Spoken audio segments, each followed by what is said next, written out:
Welcome to Cambridge English Language Institute. This is Ansar Ahmad and today's video I'm going to talk about peat bogs and their importance. Unit number 8 kingdom Plantae से हमारा next lecture है। ये जो topic है scientific box में दिया है, थोड़ा सा टॉपिक है, तो चलो हमने आज डिसाइड किया कि इसी के बारे में भी एक थोड़ा सा वीडियो बना लेते हैं। तो पीट बॉक्स बेसिकली क्या है? ये एरिया होता है जिसको हम रकबा कहते हैं, और इस एरिया, ये कौन सा एरिया होता है? ये ग्रेट नेचुरल, ग्रेट का मतलब होता है बड़ा, और नेचुरल कहते हैं कुदरती एरिया, यानी ये कुदरती नेचुरल ब्यूटी, इनमें से कुदरती खूबसूरती पाया जाता है, यानी ब्यूटी पाया जाता है।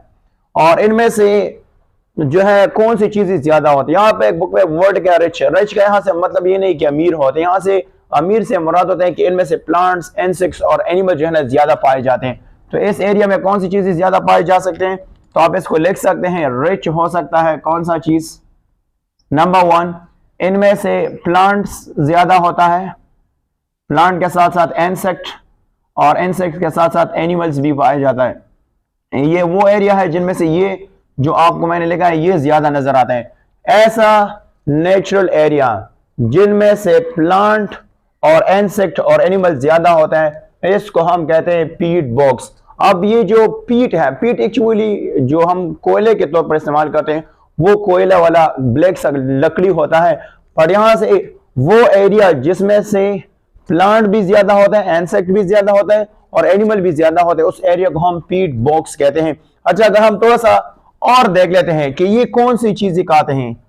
पीट बॉग यानी पीट बॉग जो है ना, वो कौन सी चीज पे फीड करता है? फीडिंग किस चीज को, यानी ये कौन सी चीज को खाते हैं? नंबर 1 रेन वाटर है, रेन वाटर पे फीड करता है, और रेन वाटर के साथ साथ ये फीड करता है सॉइल पे, इसको हम क्या कहते हैं? सॉइल।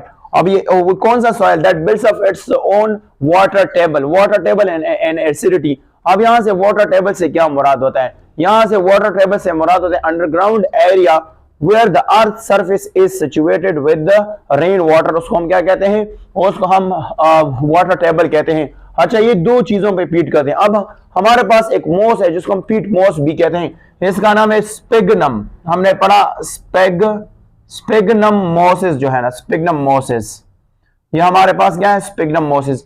ये स्पिग्नम मोसिस जब ग्रो करता है, ग्रो से मुराद क्या है? बढ़ना। जब ये ग्रो हो जाता है और फिर जब ये डिके हो जाता है, डिके हो जाता है, तो इससे क्या बन जाता है? इससे लार्ज लेयर ऑफ पीट्स बन जाता है, बहुत बड़े बड़े पीट इससे बन जाता है। लार्ज एयर ऑफ, इससे क्या बन जाता है?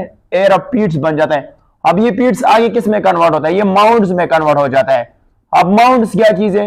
माउंट्स को हम फाइल कहते हैं, जिसको हम कहते हैं रॉक्स की तरह, डेरे जिसको हम सिंपली कहते हैं डेरे बन जाता है, तो इसको हम फाइल इंग्लिश में कहते हैं, फाइल, यानी फाइल जो है ना इसे बन जाता है, या इसको हम कहते हैं हर्ट सा बन जाते हैं, मैनी मीटर डीप, यानी बिल्कुल इसको हम कहते हैं मैनी मीटर डीप कह सकते हैं, मैनी मीटर डीप्स जो है ना वो बन सकता है, बीट यानी उसको कहते हैं डीप हो सकते हैं। इसलिए हम कह सकते हैं कि अगर हम पीट मॉस की एक्सट्रैक्शन करते हैं तो इसकी एक्सट्रैक्शन, लार्ज एक्सट्रैक्शन जो है ना इसकी क्या होता है?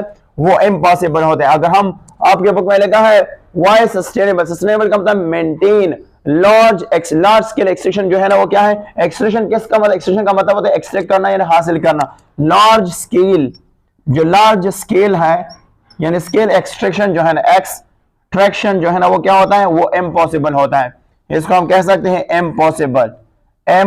रीजन मैं आपको बताता हूं कि एम क्यों है इम्पॉसिबल होता है। इसलिए इम्पॉसिबल होता है कि एक्सट्रैक्शन जो है ना ये फास्टर होता है किसी से? ग्रोथ से। तो आप ये देखते हैं एक्सट्रैक्शन किस तरह होता है? Extraction always faster than growth. ये ग्रोथ से क्या होता है? फास्टर होता है, ग्रोथ से ये बेसिकली फास्टर होता है। अच्छा, ये जो एरिया होता है, ये जो हैबिटेट होता है, ये take too long to grow, ये बहुत ज्यादा टाइम लेता है। Take too long to grow, यानी लॉन्ग टू ग्रो, ये बहुत ज्यादा टाइम लेता है, ग्रो करता है। इसकी एक्सट्रैक्शन फास्ट होती है और ये जो ग्रोथ होता है तो ये बहुत ज्यादा टाइम लेता है। इसलिए अगर ये जो एरिया होता है, इसकी ये जो एरिया होता है, इनमें से रिच डाइवर्सिटी पाया जाता है। किस चीज की रिच डाइवर्सिटी पाया जाता है? आप लिख सकते हैं रिच डाइवर्सिटी पाया जाता है। डाइवर्सिटी से मुराद कहते हैं वैरायटी पाया जाता है। किस चीज की वैरायटी पाया जाता है? तो आप लिख सकते हैं प्लांट की वैरायटी पाया जाता है। प्लांट के साथ साथ अगर हम लिख दें तो इनमें से क्या पाया जाता है? वाइल्ड लाइफ की, जो जंगली लाइफ होते हैं उसकी, यहाँ पे वाइल्ड लाइफ के साथ even some of these area की जो स्पीशीज होते हैं वो यूनिक होते हैं टू दिस एनवायरमेंट।